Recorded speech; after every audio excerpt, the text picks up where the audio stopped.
Baik, selamat pagi semuanya.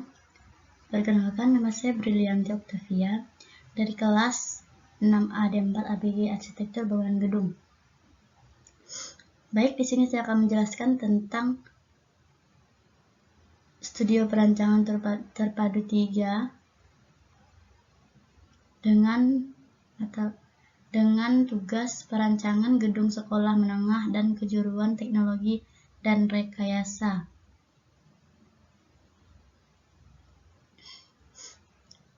Dengan kelompok saya, yaitu yang pertama Ferdi, kedua Selvia, ketiga saya. Di sini saya akan menjelaskan tentang bangunan SMK saya dengan konsep green building. Baik, yang pertama-tama itu kita harus mengetahui tentang arsitektur hijau, di mana arsitektur hijau disebut juga arsitektur ekologis atau arsitektur ramah lingkungan. Salah satu pendekatan desain dan pembangunan yang didasarkan oleh prinsip-prinsip ekologis dan konservasi lingkungan yang menghasilkan satu karya bangunan yang mempunyai kualitas lingkungan dan menciptakan kehidupan yang lebih baik dan berkelanjutan.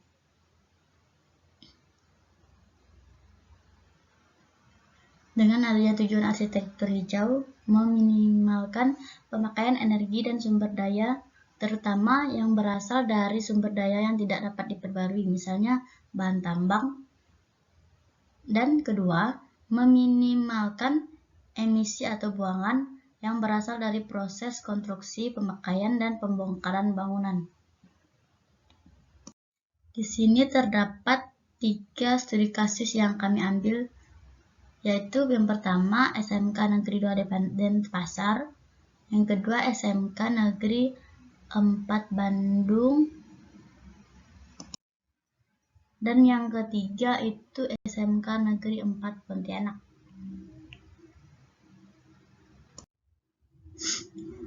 Dan di sini ada analisa tapak, di mana lokasi yang telah kami ambil dalam kelompok itu berada di Jalan Ahmad Yani, nomor 4 Akcaya, Kecamatan Pontianak,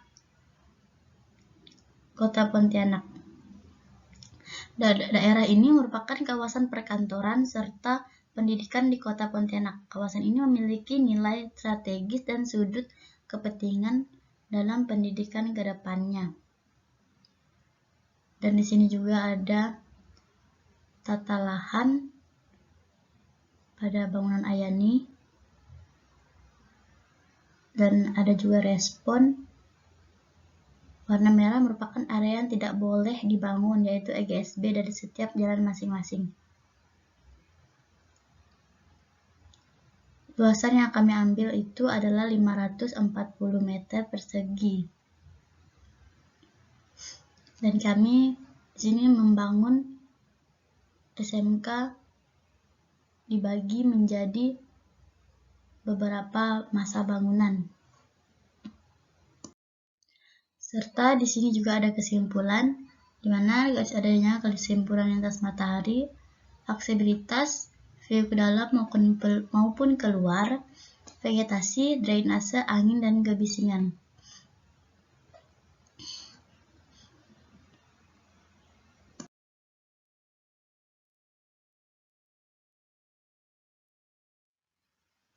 Baik, di sini saya akan menjelaskan tentang gambar kerja yang saya kerjakan. Yang saya kerjakan adalah utilitas, elektrikal, dan rencana atap, serta jendela, ventilasi, dan pintu. Yang pertama ini ada rencana titik lampu pada lantai 1, lantai 2, lantai 3. Di sini saya menggunakan lampu, ada yang 50 watt, 25 di bagian WC dan teras, sedangkan di bagian ruang besar, misalnya aula, itu saya memberi AC TL.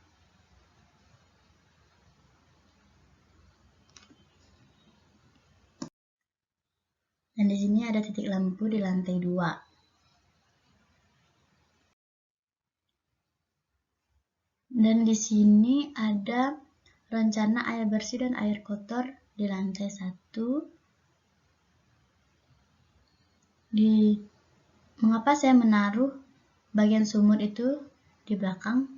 Supaya tidak terjadi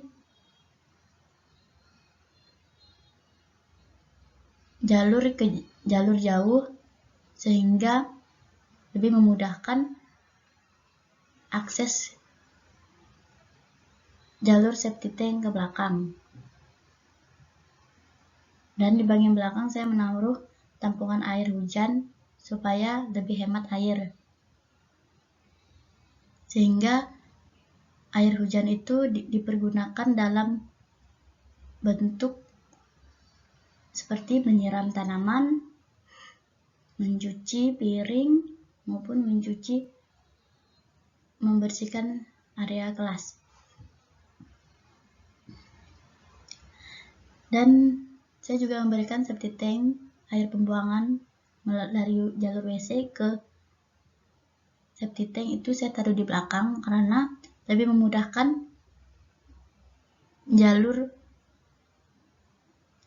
dari WC langsung menuju ke belakang dan mengurangi bau septic tank maupun pipa buangan di area seperti kantin, supaya tidak mengganggu kenyamanan saat sedang istirahat. Yang saya beri tanda warna merah itu adalah air buangan.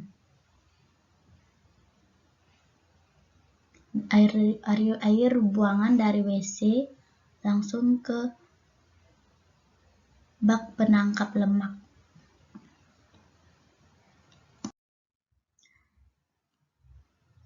Dan di sini saya juga membuat sebuah pintu, detail pintu ruang kelas, dan pintu ruang guru.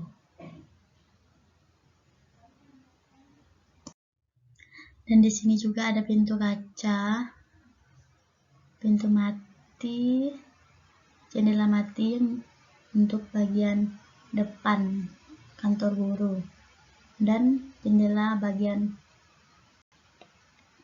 ruang kelas maupun ruang teori.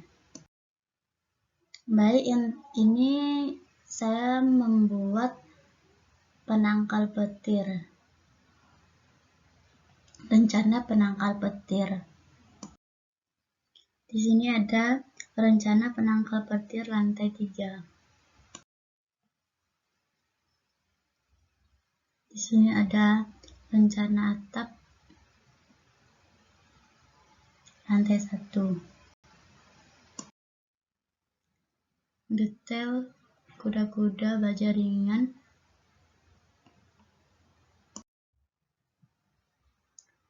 Dan di sini ada rencana atap perisai. Dan yang terakhir ini adalah denah lantai 1. Dan di mana ada jalur masuk maupun jalur keluar pada bangunan. Sengaja kami membuat bagian area parkirnya di samping kantin karena lebih memudahkan jalur masuk sehingga tidak terjadinya macet. Baik, sekian dari presentasi saya. Jika ada kesalahan kata, mohon dimaafkan. Sekian dan terima kasih.